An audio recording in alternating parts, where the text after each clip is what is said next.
E o povo do Senhor, tudo bem? Paz esteja com todos vocês. E hoje eu quero compartilhar com você uma palavra que está lá em Malaquias.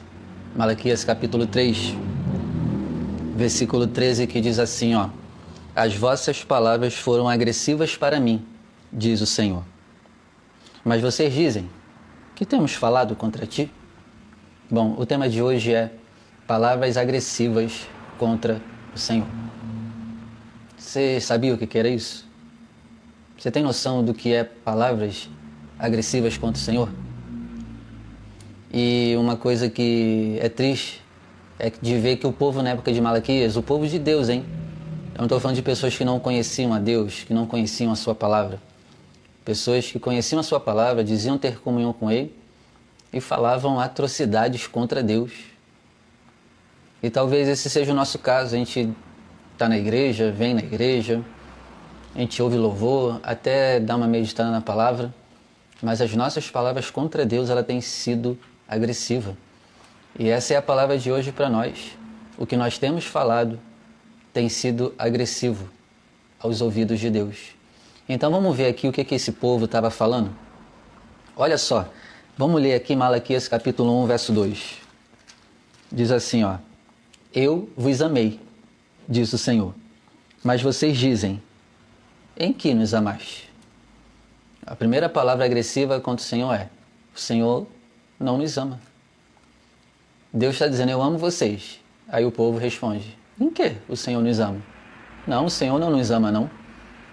E quantas vezes, a gente chega a pensar isso, talvez a gente não tenha falado isso, mas com outras palavras nós já falamos isso. O Senhor não me ama. Como assim o Senhor não te ama? Ele provou que nos ama entregando seu Filho. Amou o mundo, entregou seu Filho para que todos aqueles que nele crescem não perecessem, mas tivessem a vida eterna. Essa é a prova que Deus nos ama, que Deus te ama. Ele enviou o seu Filho, Jesus Cristo, o único mediador entre Deus e os homens, para nos salvar. Ele te ama sim. Amém? Ele te ama. Agora, se você não entende que Ele te ama, Ele não é culpado por isso. Mas saiba de uma coisa, você é amado por Deus. E aí, aqueles que amam a Deus, Jesus disse, obedecem às palavras de Deus. E Ele e Deus virá até você e fará dentro de você morada. Amém? Outra palavra agressiva que o povo estava falando contra Deus na época de Malaquias. Malaquias 1, verso 6. Diz assim, ó: O filho honra o pai, e o pai o servo ao seu senhor. E se eu sou pai, onde está a minha honra? E se eu sou o Senhor, onde está o meu temor? Diz o Senhor dos exércitos a vós, ó sacerdotes que desprezam o meu nome. E vocês dizem, em que desprezamos nós o teu nome? Outra palavra que é agressiva contra Deus é a pessoa que Deus fala, ó, está errado. Aí a pessoa vem e fala, não estou errado. Porque quando o povo fala aqui, em que desprezamos nós o teu nome? Eles estão falando no ar de hipocrisia e de deboche. Eles sabiam que estava errado e ainda assim retrucavam a Deus dizendo, não, a gente não fez nada errado não. E aí continua a leitura, versículo 7. Vocês oferecem sobre o meu altar pão imundo e dizeis, em que te havemos profanado? Nisso que vocês dizem, a mesa do Senhor é desprezível. Outra palavra que é agressiva contra Deus é, a mesa do Senhor é desprezível. A mesa onde se colocava os pães, conhecido como lugar santo, a mesa dos pães da preposição. O povo, os sacerdotes estavam dizendo que aquela mesa era desprezível. Mas essa mesa não estava desprezível por culpa de Deus. Essa mesa estava desprezível por culpa daqueles que deveriam cuidar da mesa, não estavam cuidando e ainda estavam falando mal da mesa que eles não cuidavam. Aprende uma coisa, trazendo para nós hoje, o que seria isso? A pessoa está na igreja, por exemplo, ela vê algo sujo, ela não limpa e fala, a igreja está suja. E fica falando, a igreja está suja, a igreja está imunda. Sendo que eu, não levanta a mão para limpar nada. Adianta falar que a sua igreja está suja? E ficar falando, nossa, a casa do Senhor é imunda, a igreja é imunda. Mas você não coloca a mão, não mete a mão para fazer nada.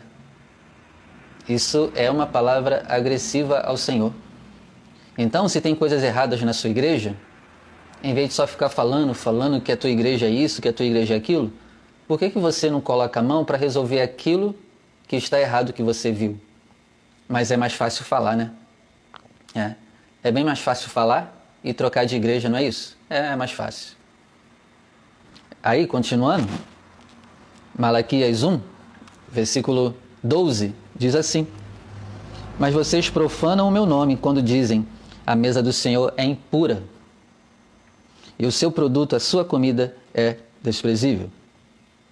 Eles estão falando que a mesa do Senhor é vergonhosa e que a comida é desprezível, sendo que quem cuidava da mesa eram eles e quem trazia a oferta era eles. Não reclame da sua igreja se você não dá o melhor pela sua igreja. Por exemplo, você quer uma mesa bonita na sua igreja, não adianta ficar só falando não. Por que você não vai e compra uma mesa bonita? Em vez de fazer igual as pessoas aqui, a mesa do Senhor é impura. Em vez de ficar fazendo isso, por que você não vai e resolve aquilo que você viu de errado? Né? Isso é desagradável aos ouvidos do Senhor. A gente precisa de parar de ficar falando em nome do Senhor Jesus. E continuando aqui, Malaquias capítulo 2, versículo 13, diz assim, Malaquias 2,13: Ainda fazeis isto, cobris o altar do Senhor de lágrimas, de choro, de gemidos, de sorte, que ele não olha mais para a oferta, e nem aceitará com prazer da vossa mão. Verso 14: E vocês dizem, por quê? Por que o Senhor não aceita mais as nossas lágrimas, nossos choros, as nossas ofertas? Por quê?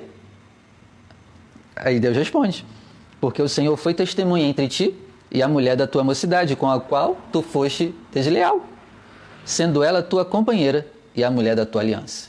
Outra coisa que nós aprendemos aqui é: o povo está aprontando, Deus fala que não vai receber as coisas do povo, e o povo, no ar de deboche e de hipocrisia, diz, por quê? Aí Deus responde, tá bom, por quê? Por que eu não vou receber as coisas que vocês fizerem para mim? Porque vocês estão sendo infiéis no seu casamento.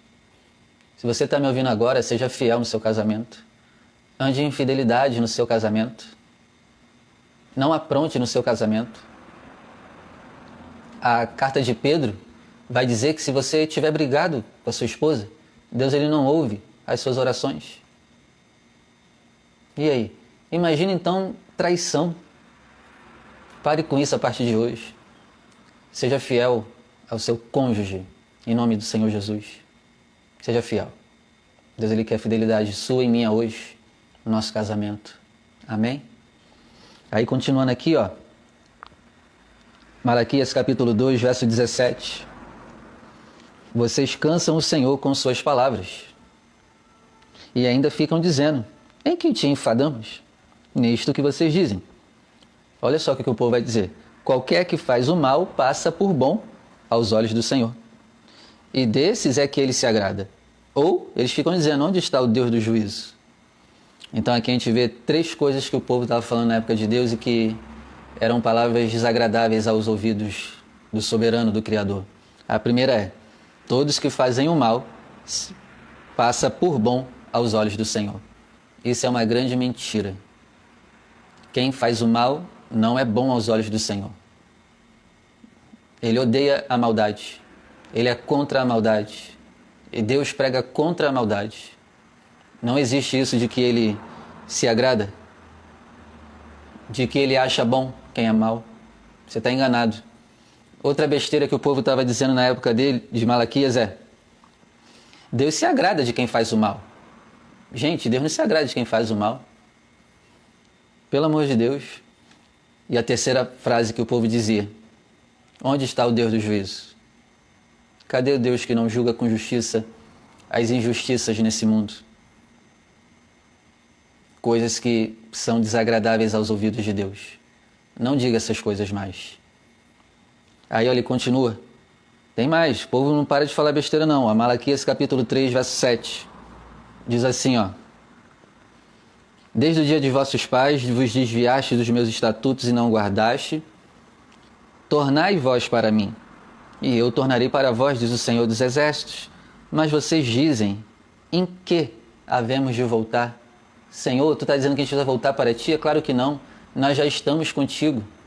Sendo que na prática Deus está dizendo, vocês não estão comigo, vocês estão na igreja, vocês podem até ser sacerdotes, mas vocês não estão comigo, voltem para mim. E o povo rebelde na hipocrisia e no deboche responde, a gente precisa voltar para ti? A gente está bem. Não, vocês não estão bem, diz o Senhor. Vocês precisam voltar para Deus. Amém? Você que está me ouvindo, você precisa voltar para Deus. Não se iluda achando que você está bem, que você não está. Que essa palavra é para você. Precisa voltar. Precisamos voltar. Em nome do Senhor Jesus. Aí o povo continua. Capítulo 3, verso 13. As vossas palavras foram agressivas para mim, diz o Senhor. Mas vocês dizem, que temos falado contra ti, Senhor? Verso 14. Vocês dizem, inútil é servir a Deus. Que nos aproveitou termos cuidado em guardar os seus preceitos e em andar de luto diante do Senhor dos Exércitos. Aqui é outra besteira que o povo vai dizer para Deus. Inútil é servir. De nada aproveitamos de ter obedecido os seus preceitos. E de nada adiantou nos humilharmos diante do Senhor. É outra besteira que muitos falavam naquela época e muitos agora estão falando. Ó, versículo 15. Aí o povo continua falando com Deus, ó. Ora, pois, nós reputamos por bem-aventurados os soberbos. Os que cometem impiedade se edificam, sim. Eles tentam o Senhor e escapam. Eles só vão falando coisas piores cada vez mais. E agora, a besteira que eles vão dizer é, feliz é os soberbos. Os que cometem impiedade, eles crescem. Eles tentam o Senhor e escapam. E como tem gente que vai me assistir e tem pensado essas coisas, e quem apronta está bem, e quem é fiel está mal, pare com isso. Olha só, versículo 16. Então, aqueles que temem ao Senhor, falam cada um com o seu companheiro, e o Senhor atenta e ouve. E há um memorial escrito diante dele, para os que temem ao Senhor, e para os que se lembram do seu nome. Aí aqui Deus vai dar uma resposta, os que me temem, e os que se lembram do meu nome, estão num memorial diante de mim, na minha frente, para que eu nunca esqueça de vocês. Será mesmo que vale a pena ser soberbo? Será mesmo que vale a pena começar a aprontar, usar do engano para se dar bem na vida? Continue sendo fiel. Ainda que agora não pareça que isso não está trazendo benefício nenhum para você, continue sendo fiel a Deus. Para de ficar olhando para a grama do vizinho. Talvez a grama que você acha que é melhor, se você estiver lá naquela grama, você vai ver que a sua deve ser bem melhor. Né? Para de ficar olhando para a esposa dos outros. A sua esposa provavelmente é melhor do que aquela que você fica olhando. Para de ficar olhando a casa do outro. Tem gente que tem uma casa pior do que a sua. Tem gente que tem uma família pior do que a sua. Tem gente que tem filhos piores do que você. Mas você só fica olhando para a grama do vizinho. E ainda reclamando. Quem não presta está se dando bem. E eu que faço tudo certinho. Só estou tomando. Só estou apanhando. Pare com isso. Deus tem um memorial na frente dele. Daqueles que temem a ele. E tremem diante do seu nome. Você não está esquecido. Se você tem sido fiel, essa é a palavra. Deus não esqueceu de você. Ele tem olhado para você diariamente. E no tempo certo ele vai agir. Aí ele continua. Verso 17. E eles serão meus, diz o Senhor, dos exércitos. Naquele dia que farei, serão para mim particular tesouro. Poupá-los-ei como um homem poupa a seu filho que o serve. Então vereis outra vez a diferença entre o justo e o ímpio, entre o que serve a Deus e o que não serve a Deus. Qual é a diferença principal de quem serve a Deus e de quem não serve? É quando vem o dia mau. Aqui está dizendo bem claro, quando vier o dia mau, Deus ele vai poupar aqueles que têm sido fiéis a Ele. E aí? Vale a pena ser fiel. Porque quando vier o dia mau, você vai continuar de pé. Você não vai cair. Amém? Aí vem o capítulo 4, versículo 1 de Malaquias, que diz, porque eis que aquele dia vem ardendo como forno. Que dia é esse? O dia da volta de Cristo. Continuando. Esse aquele dia vem ardendo como forno, todos os soberbos e todos os que cometem impiedade serão como palha. Lembra que o povo estava dizendo que os soberbos, bem-aventurados é os soberbos? É, mas no dia da volta de Cristo, os soberbos serão como palha. Será mesmo que vale a pena você abandonar a sua santidade, a sua fidelidade e obediência para viver uma vida errada? E quando Cristo voltar, você ir para a esquerda junto com os bodes? Será que vale a pena? Aí ele continua. E o dia que está para vir os abrasará, diz o Senhor dos Exércitos, de sorte que lhes não deixará nem raiz e nem ramo. Mas, para vós que temeis o meu nome, nascerá o sol da justiça, e salvação trará debaixo das suas asas, e saireis e crescereis como bezerro do cevadouro. Então, essa é a palavra do Senhor para nós hoje. Vale a pena temer o nome do Senhor, andar em fidelidade a Ele, porque Ele tem um memorial seu na frente dele, para não se esquecer entre aspas de você. Você é lembrado por Deus, você é amado por Deus. Entenda isso. Deus é contigo, mesmo as piores lutas e dificuldades. Seja fiel a Ele. Ande em obediência, fidelidade a Ele, porque no dia mau Ele vai te poupar. Se guarde, se preserve desse mundo, porque quando Cristo voltar, você será um tesouro particular dele. E eu termino repetindo a leitura inicial. As vossas palavras foram agressivas para mim, diz o Senhor. Então vigia, tá, com o que você fala. Ande em santidade com a sua boca. Não murmure, não reclame, não amaldiçoe, não minta, não pragueje. Vigia com o que a sua boca fala, porque as suas palavras têm sido agressivas para Deus. E se esse vídeo, se essa palavra falou com você, comenta aqui embaixo e divide com alguém que precisa ouvir isso, tá bom? Deus abençoe a sua vida, Deus te guarde, até a próxima.